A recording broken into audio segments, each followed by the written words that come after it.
बिस्मिल्लाहिर्रहमानिर्रहीम। अस्सलामुअलैकुम everyone, welcome back to my YouTube channel. कैसे हैं आप सब? मैं बिल्कुल ठीक हूँ और आज मैं आप लोगों के लिए एक बहुत ही मज़ेदार भिंडी गोश्त की रेसिपी लेके आई हूँ। उम्मीद है आप लोगों को ये रेसिपी बहुत ज़्यादा पसंद आएगी और आप लोग अपने घर में इसको ज़रूर ट्राई करेंगे। ये सबसे पहले स्क्रीन पर आप लोगों को इसके इंग्रेडिएंट्स शो हो रहे हैं, आप इसका स्क्रीनशॉट ले सकते हैं। अब सबसे पहले मैंने ग्राइंडर में एक बड़े साइज़ का मेरे पास प्याज था, 2 टमाटर थे बड़े साइज़ के और 2 से 3 मेरे पास हरी मिर्चें थी, वो मैंने इसमें ऐड कर लेनी है और इसका अच्छे से पेस्ट बना लेना है थोड़ा सा पानी ऐड करने के बाद। ठीक है। अब दूसरी साइड पे मैंने यहाँ पे half cup of oil add कर दिया प्रेशर कुकर में। ऑयल आपने हाफ़ कप ही रखना है, अगर आपको ज़्यादा पसंद है तो आप थोड़ा सा ज़्यादा और ऐड कर सकते हैं। ठीक है। अब मैंने half cup of oil add किया है। अब मैं उसमें हाफ़ kg मटन ऐड कर रही हूँ। ठीक है। आप मटन की जगह अगर बीफ ऐड करना चाहते हैं तो आप वो भी कर सकते हैं।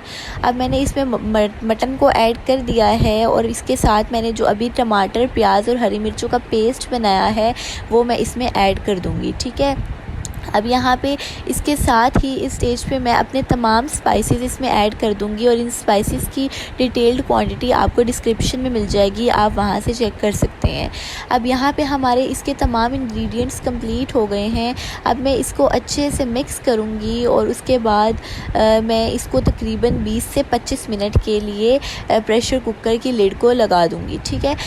अगर आप लोगों ने मेरे चैनल को सब्सक्राइब नहीं किया तो जल्दी से सब्सक्राइब कर लें और बेल आइकन को प्रेस करना नहीं भूलिएगा ताकि आपको मज़ेदार रेसिपीज़ की नोटिफिकेशंस मिलती रहें।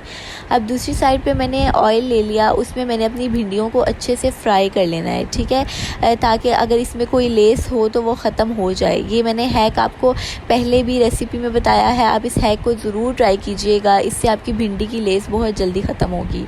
इसमें मैंने 2 tablespoon of soya sauce add किया है और अब मैं इसके साथ ही ऑयल में भिंडी को फ्राई कर लूँगी। ठीक है। अब यहाँ पे आप देख सकते हैं कि जो हमारा सोया सॉस है उसके साथ ऑयल में मैं जब इसको फ्राई कर रही हूँ तो हमारी लेस बिल्कुल नज़र नहीं आ रही है और इस स्टेज पे हमारी लेस बिल्कुल ख़त्म हो चुकी है। ठीक है। आप लोग इस हैक को ज़रूर ट्राई कीजिएगा, ये बहुत हेल्पफुल रहेगा। ठीक है। अब यहाँ पे हमारी भिंडियाँ फ्राई हो चुकी हैं और अगर आप लोगों ने इस वीडियो को लाइक नहीं किया तो जल्दी से लाइक कर लें और अपने फ्रेंड्स एंड फैमिली के साथ ज़रूर शेयर कीजिएगा। 25 मिनट के बाद हमारा जो मटन है वो यहाँ पे बिल्कुल अच्छे से कुक हो गया है, आप देख सकते हैं, और इसका मसाला भी बहुत अच्छे से तैयार हो गया, इसकी ऑयल भी रिलीज़ हो गया है। अब इस स्टेज पे मैं इसको अपनी जो भिंडियाँ हैं जिनको मैंने फ्राई किया था वो मैं इसमें ऐड कर दूंगी और मैंने भिंडियाँ हाफ़ kg ली हैं, आप क्वांटिटी अपनी ज़्यादा भी कर सकते हैं। ठीक है। अब मैं इसको अच्छे से मिक्स कर लूँगी और यहाँ पे मैंने इसमें 1 गिलास पानी डालना है और 1 गिलास पानी डालने के बाद मैंने इसको 5 मिनट के लिए दोबारा से प्रेशर कुकर की लिड को कवर करके इसको पकने के लिए रख देना है। ठीक है। ये है मटन और मटन जितना ज़्यादा टेंडर होगा उतना ज़्यादा अच्छा लगेगा, तो आप लोग इसको 5 मिनट के लिए और पका लीजिएगा। और अगर आप लोगों को ग्रेवी ज़्यादा चाहिए तो आप 1 गिलास से ज़्यादा भी इसकी क्वांटिटी कर सकते हैं। मेरे लिए इतनी ग्रेवी बहुत है और इसीलिए मैंने इसमें 1 गिलास वाटर ऐड किया है और अब मैं इसकी लिड को कवर करके इसको पकने के लिए रख दूँगी।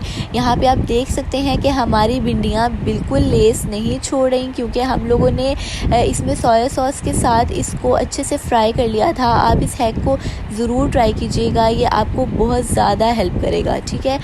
5 मिनट बाद हमारी भिंडियाँ बिल्कुल तैयार हैं। अब मैंने इसमें धनिया और पुदीना ऐड कर दिया है फ्रेश और अब मैं इसको अच्छे से मिक्स कर लूँगी और यहाँ पे हमारा जो भिंडी गोश्त है वो बिल्कुल तैयार है और इसकी बहुत मज़ेदार खुशबू आ रही है और मेरे घर में ये सबको बहुत ज़्यादा पसंद आया है और उम्मीद है आप लोगों को भी ये रेसिपी बहुत ज़्यादा पसंद आएगी। ये रही मेरे भिंडी गोश्त की फ़ाइनल लुक और मेरे घर में सब ने इसको बहुत ज़्यादा पसंद किया और बहुत ज़्यादा इंजॉय किया। आप लोग इस रेसिपी को ज़रूर ट्राई कीजिएगा और मुझसे कमेंट सेक्शन में ज़रूर फीडबैक शेयर कीजिएगा। Thank you for watching, like, subscribe and share with your friends and family and don't forget to hit the bell icon.